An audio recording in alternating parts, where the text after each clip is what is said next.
नमस्कार। आप देख रहे हैं अपना पसंदीदा प्रोग्राम मेहमान, जहां हम आपकी मुलाकात कराते हैं किसी खास मेहमान के साथ। आज हमारे साथ जुड़े हैं Shri Ram Mohan Mishra ji, who is the executive chairman of the state investment board at the government of Meghalaya.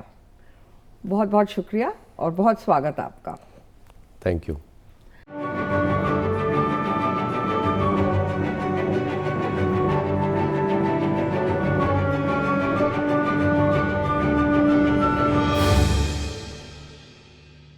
शुरुआत करना चाहूँगी मैं ये जानकर आपसे, मेघालय की अगर बात करें तो it is a lush green place, बहुत ही खूबसूरत जगह है, known for its amazing landscapes and beautiful rainfall, wettest place they say by that tagline. So how would you like to tell us about Meghalaya, the beautiful place in the northeast? Meghalaya का नाम ही है मेघ और आलय, जो बादलों का घर। तो जैसा कि आपने बिल्कुल सही कहा है, वहाँ पे जो नेचुरल ब्यूटी है, प्राकृतिक सौंदर्य, वो तो भरपूर है ही, पर लोग भी वहाँ के बड़े अच्छे। तो जब आप टूरिस्ट की तरह जाते हैं कहीं, तो न केवल आप खूबसूरत प्रकृति को देखना चाहते हैं, बट ऐसे लोगों से भी मिलना चाहते हैं जो कि बहुत ही अच्छे हों, बड़े ही पोलाइट। तो उस दृष्टि से एक तो आयाम ये हुआ। दूसरा, जब मैं वहाँ पे गया शुरू में, तो मुझे ये बताया गया कि मेघालय ऐसी जगह है, वहाँ जहाँ भी आप खड़े होगे वो टूरिस्ट स्पॉट है। तो कोई ऐसा नहीं कि शिलोंग ही खाली है, वहाँ बहुत सारे टूरिस्ट स्पॉट्स हैं। और वहाँ पे आपने बात जब प्रकृति की है, तो अच्छी वहाँ पे बटरफ्लाइज, अच्छे रेनबोज मेघालय में, और बादलों के लिए तो मशहूर है ही। रेन टूरिज़्म, इतनी अच्छी बरसात चेरापूंजी में होती थी, मैक्सिमम बरसात पूरे विश्व में, and now it is a place close to Cherrapunji. Come to caves. सो जो हमारी केव्स है मेघालय की, वो बहुत ही लंबी बड़ी केव्स हैं, मतलब दर्शनीय भी हैं और चैलेंजिंग भी हैं। तो उसमें एडवेंचर टूरिज़्म अगर आप लेते हैं, तो हमारे पास तरह के वहाँ पे हमारे पास संभावनाएं हैं। The landscapes, the hills, the beautiful tribal work there, उनकी जो जीवन से जुड़ी जो समस्याएं हैं, खासकर कोविड के टाइम पे, उनको आप किस तरह बताना चाहेंगे, शेयर करना चाहेंगे? Because there are various miles to traverse. देखिए, हमारे यहाँ जो हेल्थ डिपार्टमेंट का मैं ख़ास तौर से मेंशन करना चाहूँगा, जो उनका काम रहा है बहुत ही फोकस्ड, और जितने भी केसेस हुए या होने की जहाँ संभावना थी, उसको उन्होंने प्रत्येक केस को ट्रैक किया। और यही नहीं, सिर्फ सरकारी प्रयास नहीं था, उसमें कम्युनिटीज़ को बड़े पैमाने पर उन्होंने मोबिलाइज़ किया और उनकी शिरकत की उसमें। तो that has been a very important factor, because once the community join in managing this kind of disease, this kind of a problem, work becomes much more easy. तो वो रहा है। इसलिए हमारे यहाँ भी अगर आप देखेंगे, कोविड पे बहुत ही सफलतापूर्वक हमारे तंत्र ने उसमें कामयाबी पाई है।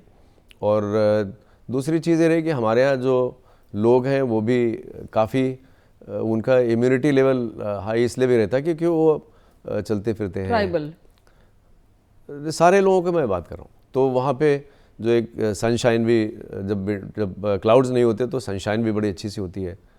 और तो ये सब सारी चीज़ों का वहाँ पे असर रहा है कि हमने काफ़ी अच्छा किया है।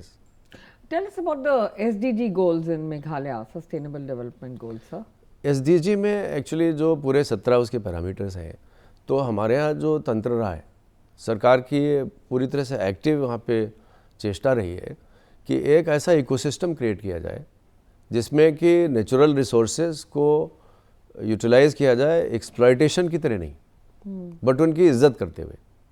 और नेचुरल इकोसिस्टम बेस्ड जो एंटरप्राइज प्रमोशन है, उसके लिए अगर आप रिसर्च करेंगे तो आपको पता चलेगा कि Meghalaya has very special institutional mechanism. Meghalaya is a state which had set up river basin authority about 10 years ago, and उसके अथॉरिटी के around this Meghalaya water policy has been widely appreciated and recognized. तो उसमें ये जो natural ecosystems की जब आप कदर करते हैं, तो जो सस्टेनेबिलिटी का जो एनवायरमेंटल एंगल है, वो अपने आप वो फलित होता है। और जब आप उसके एक्सप्लॉयटेशन की तरह उसको यूज़ करते हैं अपने इकोनॉमिक गोल्स के लिए, तो उसका आपको फल दूसरा मिलता है। तो मेघालय में अगर आप देखेंगे तो बहुत सारे एक्सटर्नली एडेड प्रोजेक्ट्स मेघालय सरकार ने लिए हैं, और उनमें एक प्रोजेक्ट का नाम ही है इकोसिस्टम मैनेजमेंट प्रोजेक्ट। और जो अथॉरिटीज़ वहाँ पे बनी है, तो बेसिन अथॉरिटी भी बनाई उन्होंने, और साथ साथ और कोलेट्रल बहुत सारे काम किए, जैसे फॉरेस्ट्री पे काम हो रहा है, वाटर पे काम हो रहा है। तो एक तो ये हो गया। दूसरा जो सस्टेनेबिलिटी का बहुत इंपॉर्टेंट पॉइंट होता है गवर्नेंस, कि कोई भी आप प्रोग्राम करेंगे, कोई भी आप प्रोजेक्ट लेंगे, तो उसको सस्टेनेबल बनाने के लिए रोबस्ट इंस्टीट्यूशंस का होना बहुत ज़रूरी होता है। तो मेघालय में अगर आप गौर करेंगे तो वहाँ पे जो सिटीजन सेंट्रलिटी है सारे डेवलपमेंट प्रोग्राम्स में, कि जैसे ग्रीन वॉलंटियर्स का प्रोग्राम है, वहाँ पे कम्युनिटीज़ का लार्ज स्केल पार्टिसिपेशन मेघालय सरकार ने किया है, पर्टिकुलरली रूरल डेवलपमेंट डिपार्टमेंट के कॉन्टेक्स्ट में। चाहे वो नरेगा का प्रोग्राम हो, उसमें भी गाँव तक वहाँ पे लोगों की शिरकत है, और न सिर्फ लेबर बजट को खर्च करने में, बल्कि प्रोजेक्ट प्लानिंग में। तो वहाँ पे जो सरकारी एजेंसीज़ हैं और जो लोग हैं कम्युनिटीज़ की फॉर्म में, उन बिल्कुल हाथ से हाथ मिला के काम किया है उन्होंने। इसलिए जो sustainability becomes very very kind of easy. Climate की जो बात है, आजकल जैसे क्लाइमेट बहुत COP26 पे इतना काम हो रहा है, सुर्खियों में है, और भारतवर्ष ने वहाँ पे भी अपने अच्छी लीडरशिप दिखाई है। बिल्कुल। तो उसमें मेघालय का अगर आप पिछले वर्षों में देखेंगे, क्लाइमेट में बहुत ही पायनियरिंग काम वहाँ पे हुआ है, बहुत सारे रिसर्च वर्क पायनियरिंग हुआ है वहाँ पे। और वहाँ पे मेघालय में there is a centre for climate change adaptation जी, तो उसका भी बहुत अच्छा काम हुआ है। तो इस दृष्टि से वहाँ पे SDGs में अभी हमारा रैंक कहीं बीच में है, पर हमारी दृष्टि ये है और हमारा काम जो आगे बढ़ रहा है उसमें सारे को देखते हुए हम शीर्ष पे होंगे, ऐसा मेरा मानना है। हाँ एब्सोल्युटली। पर आपने जैसे कहा water, excessive rainfall, and on other side you have excessive drought, lack of rainfall. So how do you find a via media of deferring that rain to some other place, or rain harvesting or something like that? तो उस दिशा में मेघालय में जैसे एक जल कुंड का programme चला था पहले, और एक एक्वाकल्चर का हमारा प्रोजेक्ट चला था बहुत ही सफल, कि जिसमें वाटर को हार्वेस्ट करके, और फिशरीज़ का एक बहुत ही एम्बिशियस, बहुत ही अच्छा प्रोग्राम हमारा चला था, क्योंकि फिशरी अभी हम आंध्र प्रदेश से लेके आते थे, और उसमें हमारा टारगेट ये रहा है कि हम पूरी तरह से न केवल आत्मनिर्भर हो, बल्कि हाई क्वालिटी फिश को हम एक्सपोर्ट भी करें, बाहर भी भेजें। और सारी जो रिवर बेसिन अथॉरिटी का जो कॉन्सेप्ट है, उसके सेंट्रल थीम ही है कि पानी जहाँ पे हो उसको न केवल वहाँ पे कैप्चर किया जाए, बल्कि उसको बहुत ही खूबसूरती के साथ उसको यूज़ भी किया जाए उसको। सर सुनने में ये आया कि मेघालय गवर्नमेंट ने बहुत अच्छा काम किया है in stunting, in women and child development. इसके ऊपर थोड़ा अपने विचार साझा करें। मेघालय स्टेट का it's a top ranking work in the entire nation, और वहाँ पे जो स्ट्रैटेजी रही है उसमें ये रहा है कि हर बच्चे को वहाँ के जो हेल्थ डिपार्टमेंट, हेल्थ सेक्रेटरी जो हैं, और वो इंसिडेंटली नरेगा का भी काम देखते हैं, और वो सोशल वेलफेयर का भी काम देखते हैं। तो उसमें सबसे बड़ी चीज़ क्या हुई है कि जिस कन्वर्जेंस की हम बात करते रहते, तो वो कन्वर्जेंस वहाँ पे इसलिए भी फलित हुआ कि same officer was given the charge of all this things which are important. अच्छा। तो वो बहुत ही स्वयं में वो फलित हुआ है वो, और it's strongly supported by state planning department. तो वहाँ पे जो ऑफिसर्स इन्वॉल्व थे इस एजेंडा में, क्योंकि आपको विदित है स्टंटिंग, वेस्टिंग और under nutrition, malnutrition, absolutely, these are big national challenges, and उसको टैकल करने में मेघालय ने बहुत ही पायनियरिंग वर्क किया है, और convergence has been the key, tracking each child has been the key. Government of India की एक बहुत ही महत्वपूर्ण प्रोजेक्ट निकट भूतकाल में लॉन्च हुआ है, पोषण ट्रैकर का। तो पोषण ट्रैकर में क्या रहता है कि एक तो जो सप्लाईज आ रही है न्यूट्रिशन की, उनको ट्रैक किया जाता है, और जो न्यूट्रिशन लेवल्स हैं उनको ट्रैक किया जाता है, और दोनों की कॉरिलेशन देखी जाती है। तो उस प्रोजेक्ट को मेघालय ने बहुत ही तत्परता के साथ लागू किया, एंड इंसिडेंटली मैं तब WCD मिनिस्ट्री में ही था, तो मैंने उसको बहुत ही करीब से देखा है उस प्रोजेक्ट को। बहुत ही आशातीत सफलता वहाँ पे मिली, और मेरा ये निवेदन अन्य राज्यों से रहेगा कि वो उस काम को थोड़ा उसको स्टडी करके देखेंगे कहाँ पे उस मॉडल का उनको उपयोग कर सकते हैं। बिल्कुल सर। बायोडाइवर्सिटी की बात की जाए, so what's being done to conserve those landscapes and organic farming and such initiatives in agriculture? देखिए, नॉर्थ ईस्ट के बारे में जाना जाता है generally, particularly Meghalaya, it's a global hotspot of biodiversity, और तमाम तरह की स्पीशीज़, बहुत ही पुरानी प्राचीन टाइप की स्पीशीज़ वहाँ पे रही हैं। तो उसमें जो ये इकोसिस्टम मैनेजमेंट प्रोजेक्ट है, जिसका मैंने जिक्र किया अभी, क्लेम के नाम से जाना जाता है, community lead ecosystem, community lead landscape management project उसका नाम है, वर्ल्ड बैंक से पोषित है, और उसके तहत बहुत ही एक्टिव प्रयास वहाँ पे किए जा रहे हैं कि जहाँ जहाँ नेचुरल इकोसिस्टम्स हैं उनको पूरी तरह से पोषित किया जाए और उनको आगे बढ़ाया जाए, उनको नर्चर किया जाए, and convergence has been the key, convergence of various departments under this institutional framework of Meghalaya Basin Development Authority has been the key। और उनकी जो एसोसिएट इंस्टीट्यूशंस हैं, मैं उनका जिक्र करना चाहूँगा, जो मेघालय बेसिन डेवलपमेंट अथॉरिटी की एसोसिएट इंस्टीट्यूशंस हैं, उनमें से एक गवर्नेंस इंस्टीट्यूट है वहाँ पे, और एक एंटरप्राइज डेवलपमेंट इंस्टीट्यूट है, और एक इंस्टीट्यूट ऑफ नेचुरल रिसोर्सेज है। तो ये तीन जो नॉलेज इंस्टीट्यूशंस हैं, उस सारे विषय की नॉलेज इकोनॉमी को जिसकी ज़रूरत होती है, उसको वो मुहैया कराती हैं, रिसर्च के क्रम में, एक्शन रिसर्च के क्रम में, और नॉलेज के डिसेमिनेशन में, और उसकी उपयोगिता को बढ़ाने के क्रम में।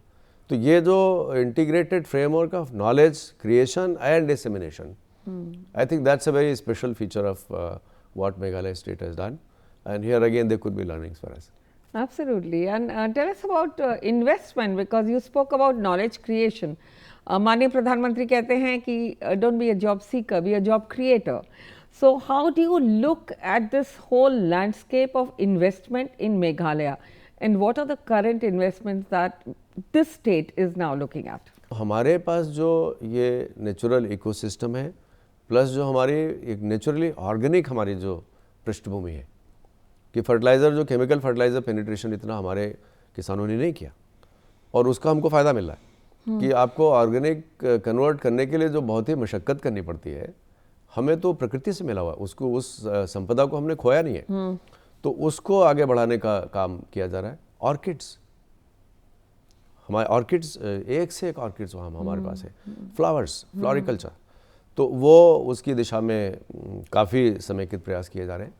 और एक तो ये हो गया, दूसरा जो वहाँ पे पूरा स्टार्टअप इकोसिस्टम है, उसके लिए शासन ने विशेष प्रयास किए कि उसको किसी तरह, again integrated approach to startup ecosystem, कि ताकि एक छतरी के नीचे सारा कुछ आपका हो, और अभी विशेष ध्यान इस पे भी, Stakeholders, industry, education, everything. Yes, and challenges. Yes. You get a good idea through challenge method, and that idea is supported and facilitated and nurtured in a very comprehensive way. That's a very special thing about this Meghalaya investment promotion.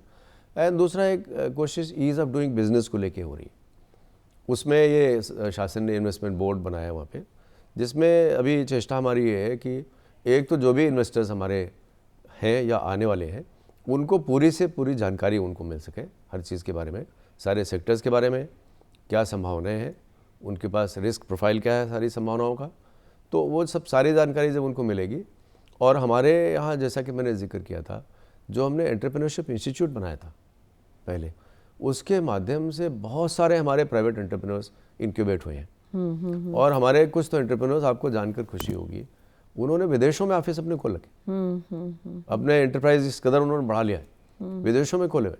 तो हमारी ख्वाहिश अभी ये है कि न केवल हम इस तलाश में रहें कि लोग बाहर से आके हमारे इन्वेस्ट करें, बल्कि हम तो अपने लोगों को प्रमोट करें कि आप बाहर जाके इन्वेस्ट करिए, क्योंकि आपके पास हौसला भी है, आपके पास नॉलेज है, आपने कोई एंटरप्राइज करके देखा, एंड हमारे स्मार्ट लोग हैं हमारे, दे गुड लैंग्वेज स्किल्स।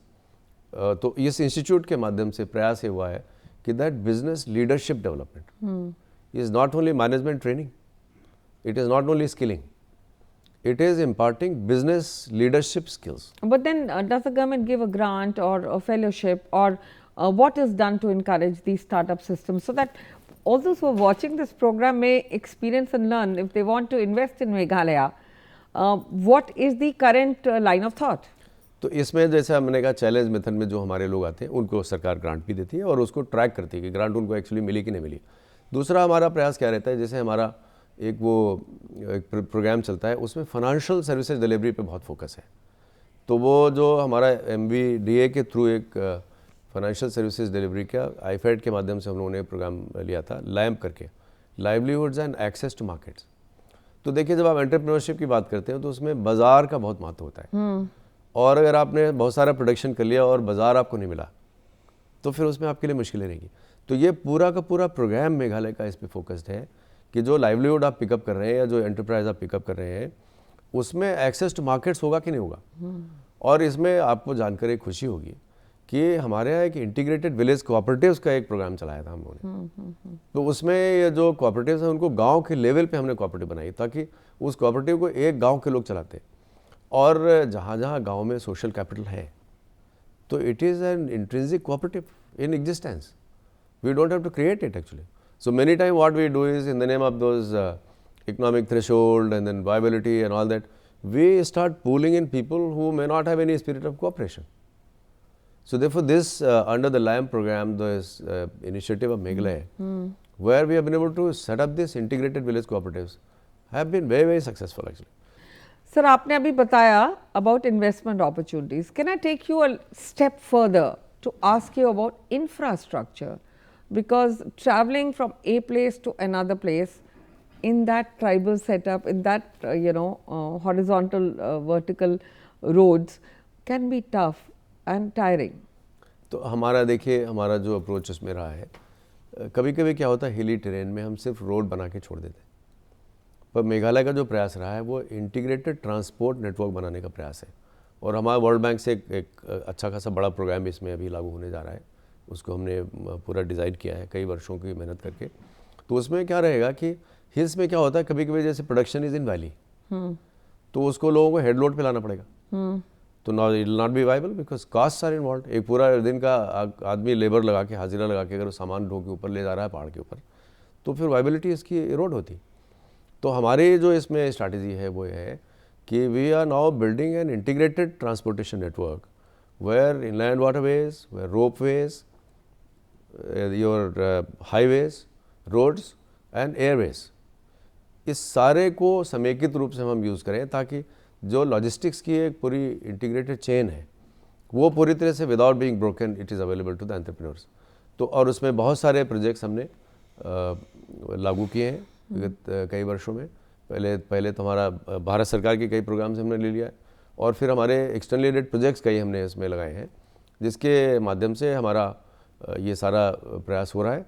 उसके अलावा भी हमारा एक मेजर फोकस है वर्क अंडर एक्ट ईस्ट।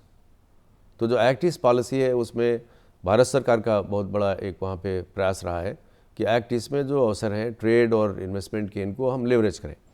तो अभी हमारा एक्ट ईस्ट थ्रू साउथ कि बांग्लादेश के साथ हमारी हिस्टोरिकल अफिनिटीज़ भी हैं, उनके साथ हमारी हिस्टोरिकल रिलेशंस रहे हैं और उनके साथ बहुत सारी कॉम्प्लीमेंट्रीनेस हमारी है जिस पे हम अभी काम कर रहे हैं ताकि जो इंफ्रास्ट्रक्चर बनाए हम लॉजिस्टिक्स वो सिर्फ ये ना हो कि सिर्फ मेघालय के लिए बना रहे, उसको it should go up to Chittagong port, ताकि अगर वो हमारे जो एंटरप्रेन्योर्स हैं न केवल मेघालय के बल्कि उनको हम थारोफेयर असम के लोगों को भी देंगे उसमें। और हमारे जो नेबरिंग कंट्रीज भूटान पर्टिकुलरली वहाँ से भी entrepreneurs they can use that network. तो इसकी दिशा में हमारा प्रयास चल रहा है। और आपने बिल्कुल सही कहा कि अगर आपकी ट्रांसपोर्टेशन कॉस्ट बहुत हाई है, लॉजिस्टिक्स कॉस्ट बहुत हाई है, तो फिर आपकी वाइबिलिटी इरोड होती है। तो उसकी दिशा में पूरी तरह से हम प्रयास करें। और लाइम को जिसका मैंने जिक्र किया, livelihoods and access to markets, उसमें reducing transport cost is a main focus. Because अगर आपने मार्केट आपको पकड़नी है तो अगर आपकी कॉस्ट बहुत ज़्यादा हाई है and you will not be viable, you will not be competitive, so therefore you can not access the market. तो वो एक इंटीग्रेटेड अप्रोच हमारा इसमें। Absolutely. You've spoken a lot, sir. I've been watching your lectures and workshops on green economy. What, according to you, एक आम आदमी को क्या जानना चाहिए ग्रीन इकोनॉमी? हम बात तो करते हैं, क्या है ग्रीन इकोनॉमी? देखिए, ग्रीन इकोनॉमी की एक सबसे पहली तो चीज़ है कि इट शुड बी ग्रीन, कि जो नेचुरल रिसोर्सेज हैं उनकी हम इज्जत करें। जैसा कि मैंने शुरू में कहा कि उनको एक एक्सप्लॉयटेशन की नज़र से सिर्फ ना देखें, उनकी हम इज्जत करें। दूसरा, जितने पोल्यूटिंग हमारे जितने प्रोसेसेस हैं इंडस्ट्री की, उनमें हमारी पूरी कोशिश होनी चाहिए कि उसको हम कम करें, क्योंकि वो क्लाइमेट से भी जुड़ा हुआ विषय है। तो ग्रीन इकोनॉमी का मेरे जो मैं आम भाषा में बताने की कोशिश कर रहा हूँ उसमें यह है कि इकोनॉमी जो जितनी भी आपकी नेचुरल एनवायरनमेंट्स की जो बेस्ड इकोसिस्टम्स हैं उन पे जो लीन कर रहा है एंटरप्राइज। तो जो कि मैंने शुरू में कहा, हमारा एक मेजर फोकस है कि नेचुरल रिसोर्सेज को बगैर डिसरप्ट किए हुए, उनकी पूरी इज्जत करते हुए, उनके आधार पर जो लाइवलीहुड आ सकते हैं उनको हम उनका पोषण कर रहे हैं, और बाकी क्लाइमेट चेंज पे ध्यान दे रहे हैं।